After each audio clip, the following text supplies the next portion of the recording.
um problema. Esse é o primeiro passo, tá certo? Esse é o primeiro passo para resolver. Se a gente não tivesse feito isso, se a gente tivesse dobrado a aposta, se a presidente Dilma tivesse dito assim, não, o problema é que eu não fiz o suficiente. Se em vez de passar o déficit público de 2,5% do PIB para 6,7%, eu tivesse passado de 2,5% para 15%, aí tinha dado certo. Se em vez de deixar a inflação sair de 4,5% para 6 e pouco, eu tivesse deixado ela ir em 15%, 18%, 20%, aí tinha dado certo. Ela podia achar que o problema foi só de dosagem, ela podia ter dobrado a aposta.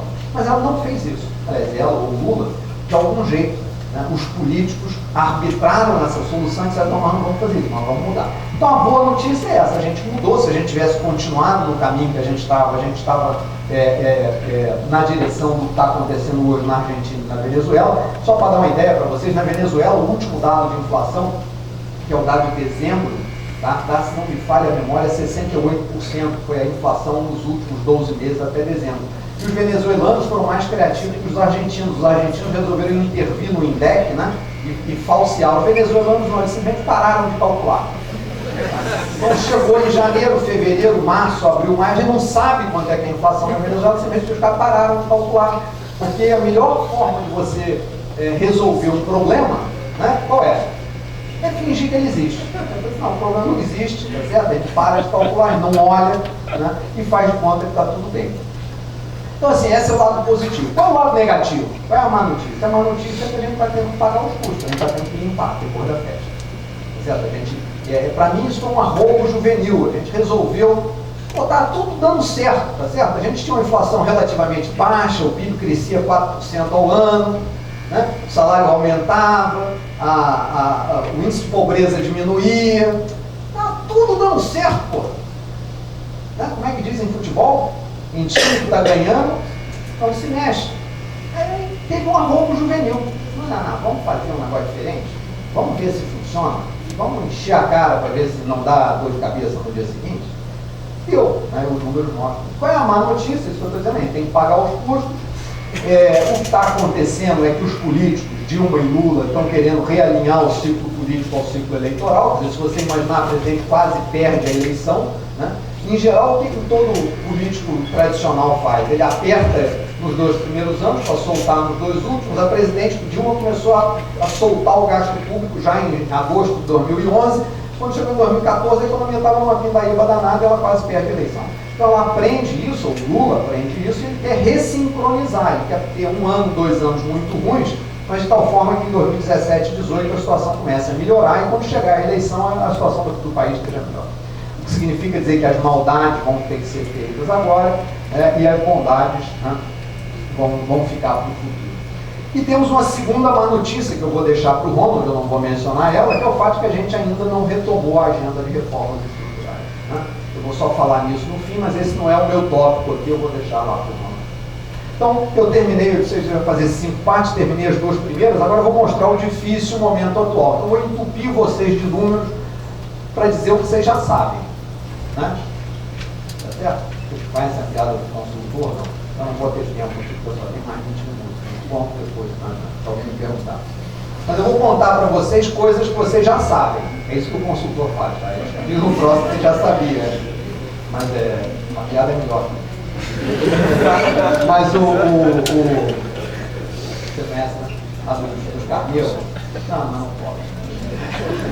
Mas vamos olhar o difícil momento atual. O difícil momento atual é o seguinte: a situação está ruim, muito ruim. Está ruim para a inflação, para as mesmas variáveis que eu olhei ali. Está ruim para a inflação, está ruim para o crescimento, está ruim para o déficit público. Então vamos olhar. Está ruim para a inflação. O que o gráfico está mostrando para a gente? As barrinhas azuis são as taxas de inflação mensal que já aconteceram, as barrinhas verdes é o que está previsto lá no boletim Focus do Banco Central para os próximos 18 meses, ou seja, até o final de 2016. A linha verde é o 6,5, é o limite. Eu botei o 0 no 4,5, não sei se vocês notaram aqui. Ah não, o 0 é o 0. Está aqui, ó. O 0 é o 4,5, porque a gente 4,5 a gente nunca chegou nele, então eu zerei ele aqui. Deixei a linha verde no limite, que é o 6,5 lá do regime de meta de inflação. E a linha vermelha é a inflação acumulada em 12 meses. Tá? Então o que você vê? Você vê o seguinte, a inflação tem um padrão sazonal, ó, a inflação cai no meio do ano, sobe no fim, no início do ano, cai no meio do ano, sobe no início, no fim do ano, cai no meio do ano, sobe, cai, sobe. É sempre assim. Tem um padrão sazonal. Junho, julho, agosto são os meses de inflação mais baixa, depois, quando chega no fim do ano e início do ano, são os meses de inflação mais alta. Não cabe aqui discutir o porquê que é assim, vamos só aceitar que é, senão o tempo não dá. Mas olha o que acontece aqui. A gente já vinha com uma inflação desde 2013, olha lá, o meu dado começa em janeiro de 2013, você vê que a minha linha vermelha, ela circunda o 6,5. Às vezes ela fura, ela está acima de 6,5, às vezes abaixo, mas não muito abaixo, volta para 6,5. Esse dado aqui é dezembro, olha lá que sorte. Dezembro foi o último mês, depois de 4, 5 meses seguidos, onde a inflação superava a meta, dezembro ela afundou de 6,5 para 6,50, para 5 e... Perdão, afundou de 6,5, não me lembro quanto é que era, 6,48, acho que foi, 6,48, quase o 6,5, mas ficou dentro da meta. Quando sai, aqui começa o primeiro ano, aí, isso aqui é janeiro, fevereiro e março. O que acontece? Você começa a repassar os preços que estavam congelados, de energia e combustível, aí você tem 3 meses seguidos de inflação de 1,2%, 1,24%, 1,22%, 1,32%, porque isso é basicamente gasolina e energia elétrica que você está aumentando. Nos 3 meses seguintes, que são abril, maio e junho, que são esses aqui, cai de patamar, mas cai de um patamar de 1 e pouco para um patamar de 0,7, olha lá, da 0,71, 0,74, 0,79. Só para vocês terem um número na cabeça. Para a gente chegar em 4,5 no fim do ano, para a gente ter um ano de 4,5 de inflação, a gente tem que ter alguma coisa com inflação média da ordem de 0,35, 0,38 ao mês. Qualquer coisa acima disso dá mais do que 4,5 em média. Eu posso ter um mês acima, mas depois tem que ter outro mês abaixo. Em média, é 0,35 ou 0,38, agora me fugiu na cabeça. Mas entre, faz a conta aí, Mariana. Pega uma máquina de calcular e decompõe, pega 1,045, faz aí para mim, 1,045 eleva a 12 aqui. Só para a gente ver se é 1,35 ou 1,38. Pode ser 0,35 ou 0,38. Bom, o fato é que, olha aqui, cai de patamar, mas ainda é o dobro daquilo que precisava ser, que é o 0,35, para a gente chegar no 4,5 no final do ano. O último mês, que é julho, que saiu agora semana passada, o pessoal soltou foto que caiu de novo para 0,6. Mas 0,6 num mês onde a sazonalidade tinha que estar lá embaixo. A inflação tinha que ter afundado. Tá? Nós já estamos nos últimos 12 meses com uma inflação perto de 10%. O que a média de mercado diz? Se acontecer o que está em verde aqui, né, que implica em cair, para depois subir, para depois cair, para manter o padrão sazonal, nós vamos ter uma inflação acumulada em 12 meses, beirando os 10% até o fim do ano. No ano que vem, esse negócio começa a cair, porque eu vou substituir esses meses aqui, onde eu tive um choque inflacionário, por meses, janeiro, fevereiro e março do ano que vem, onde o choque inflacionário não está, a inflação em 12 meses começa a cair, mas ainda não chega na meta. Nós estamos falando de terminar o ano que vem em 5,5. Vamos pensar pelo lado positivo, é metade do que vai ser esse ano, né? Mas ainda um ponto percentual acima da meta. Oi? 0,37. Por isso que eu falei entre 35 e 38, porque eu lembrava que era alguma coisa assim. 0,37 é o que a gente tem que ter de média mensal para fechar em 4,5. Como a inflação está alta, o que o Banco Central fez? Ele começou a subir os juros, na verdade ele começa a subir os juros 2 dias depois de terminada a eleição, vai subindo de meio em meio, subiu para 0,5% na última vez lá, chegou a 14,25% e soltou essa pérola aqui, ó, na ata. É uma pérola, porque realmente isso aqui você tem que contratar alguém para decifrar o que o cara quer dizer. Deixa eu ler em Banco Central Ex, para depois traduzir em português, tá? Em Banco Central Ex está escrito o seguinte ali, e é diferente, o verde e o vermelho, o azul e o vermelho falam coisas diferentes. Não é só aqui que azul e vermelho não se comunicam. Aqui o azul e o vermelho não se comunicam. O azul diz o seguinte, que os riscos remanescentes para as projeções de inflação do Copom, os riscos remanescentes para que as projeções de inflação do Copom atinjam com segurança o objetivo de 4,5%, que é a meta, no final de 2016, são condizentes com o efeito defasado e cumulativo da ação de política monetária. Em português ele está dizendo o seguinte, pessoal, com o que a gente já aumentou de juros, é o suficiente, a dose do remédio dada até agora é o suficiente para puxar a taxa de inflação para baixo em 4,5. Os efeitos defasados e cumulativos do que a gente já fez, eles vão puxar a inflação para 4,5 no ano que vem. Só que aí, então, o que esse cara está dizendo na frase em azul? O juro parou de subir. É isso que ele está dizendo. Vai ficar em 14,25 por um tempão. Aí vem a frase em vermelho, né? Mas, é uma vírgula, né? Mas essas projeções exigem que a política monetária se mantenha vigilante em caso de desvios significativos de projeção de inflação em relação à meta. Quer dizer o seguinte, mas a gente não tem muita certeza se não vai vir outro choque inflacionário. Então, pode ser que a gente tenha que subir de novo. É isso que está escrito ali. A gente acha que vai ficar constante, a gente cruza os dedos para ficar constante.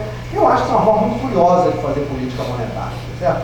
Enquanto você não tem certeza que você vai atingir a meta, você tem que subir os juros. Você só pode parar quando você tem certeza. Eu acho que você pode continuar, dar mais uma ou duas pancadas aqui. Mas enfim, os caras não fizeram isso. O que está no radar? É que o juro vai ficar constante em 14,25 por um bom tempo, a menos de uma surpresa. Na minha opinião, vai vir uma surpresa. Na minha opinião, as expectativas de mercado estão otimistas demais. Eu acho que nós vamos furar os 2 dígitos. Certo? Mas vamos ver o que vai acontecer. Aí vem o PIB. Olha lá, as barrinhas são o crescimento do PIB num trimestre em relação ao mesmo trimestre do ano passado. Já estamos com 4 trimestres seguidos de crescimento negativo. Não sei se vocês leram o valor ontem, né? A grande disputa é se vão ser 11 trimestres seguidos de crescimento negativo, se vão ser 8 trimestres ou 9 trimestres seguidos de crescimento negativo. Eu não tenho a menor dúvida que o próximo vai vir negativo, vai sair agora daqui a 2 semanas, no final de agosto, tá certo? Vai vir outro crescimento de PIB negativo, nós vamos botar uma outra barrinha. Quando você olha o Dilma e o Lula, você vê o que aconteceu. O Lula tinha um crescimento lá, meio trimestre em relação ao trimestre do ano anterior, 6 e tanto por cento, vem a crise do fim do mundo aqui, a gente recupera rápido, tá? Volta para o padrão lá, quer dizer, se você combinar esses números com esses, na média dá lá 4 e tanto por cento de crescimento. Quando você olha o governo Dilma, é uma tragédia. Ela ainda deu sorte porque a recessão começou só no segundo trimestre de 2014, então não deu tempo da recessão contaminar a eleição. Se essa recessão tivesse começado 1 ou 2 trimestres antes, teria sido muito mais difícil para a presidente Dilma conseguir ganhar a eleição. Deixa eu pegar o meu último número, que é o 1,6% aqui, 1,6% negativo, para o Brasil, né, e abrir ele por setores, só para mostrar qual é o quadro setorial. O quadro agregado é ruim, é de recessão. O quadro setorial mostra bem que você tem 2 setores, o PIB da indústria e o PIB dos serviços negativo, e tem alguém que ainda puxa a gente para cima, que é o agro. Tá? O problema é que o agro pesa, sei lá, 12% do total do PIB, 13%, 14%, isso 14% para cima não puxa os outros 80 e tanto por cento para baixo, o resultado acaba sendo negativo. O único lugar que funciona, né, por isso que você vai no interior do Rio Grande do Sul, está todo mundo feliz, porque lá o agro está bombando, aqui não está. Né? Vamos olhar separado aqui, está o primeiro trimestre. Eu peguei os dados do primeiro semestre, embora a gente não tenha o PIB, a gente tem os dados de comércio e indústria separados para o primeiro semestre do ano. Então aqui, ó, é janeiro, junho desse ano comparado com janeiro, junho do ano passado. Qual é a taxa de crescimento? O agregado é menos 6,3% de crescimento. Então, a indústria brasileira, o volume de produção física da indústria brasileira, primeiro semestre desse ano contra o primeiro semestre do ano passado, encolheu 6,3%. Ou seja, não é uma pouca coisa, caiu bastante. O único dado positivo é na indústria extrativa mineral, que é um negócio desse tamanho, basicamente formado por duas fábricas, 2 empresas. Que é a Petrobras, tirando petróleo, e a Vale do Rio Doce, extraindo minério de ferro. Tá? E no caso da Petrobras, o aumento da produção é que o ano passado eles tiveram que fazer manutenção e tal, desligaram uma série lá de campos, agora eles religaram, então quando você compara, tem um efeito de base de comparação, quando você compara, dá um efeito positivo. Mas todos os outros setores é negativo. O campeão, eu marquei em vermelho ali, obviamente veículos automotores, menos 21% de produção. Então, tem um problema, o problema é principalmente forte nas indústrias que produzem bens de capital e bens de consumo durável. Se eu olhar o comércio vai mal, porque tudo que ajuda o comércio está indo mal. O comércio depende do quê? De renda do consumidor, de otimismo do consumidor para ele poder se endividar, e de juros. Juros a gente já viu que está subindo e está apertando. O otimismo é esse número aqui da Fundação Getúlio Vargas. A Fundação faz esse cálculo que ela chama do índice de confiança do consumidor. O número tem que ser lido assim: acima de 100 o cara está feliz, abaixo de 100 ele está infeliz. Acima de 100 ele está confiante, abaixo de 100 ele está não confiante. Ó, isso é a crise do fim do mundo, tá? É quando o Lehman Brothers faliu, o capitalismo ia acabar, o neoliberalismo está fadado a uma autodestruição, tá? Isso aqui é o fim do mundo. Mesmo no fim do mundo, né, a desconfiança do consumidor brasileiro não foi tão grande como ela é hoje. Terminou a crise, ela voltou para cima de 100, olha o que acontece nos últimos. A gente tem 5 meses seguidos em que a confiança do consumidor despenca, o cara não se endivida, não compra, o comércio não vende. Mas não é só a confiança. Se olhar os dados de mercado de trabalho, o dado aqui é o dado do IBGE, é o rendimento médio por habitante, real. Então, cada trabalhador na região metropolitana do Brasil ganhava, em média, R$ 2.315,44 em novembro do ano passado. O último dado, que é junho, é 1.149, ou seja, uma queda de 7,2% se eu pensar em rendimento médio. Então, o rendimento está caindo, a confiança está negativa. Alguém podia dizer, não, o rendimento está caindo, mas vai que tem mais gente sendo contratada. Pode ser que o rendimento médio caia, mas se tem mais gente empregada, a massa de rendimentos está subindo. Né? Não, porque tem mais gente sendo desempregada. Então o que acontece é que a massa de rendimentos está caindo mais do que o salário médio. Né? A massa de rendimentos, que era de quase 55 bilhões em novembro,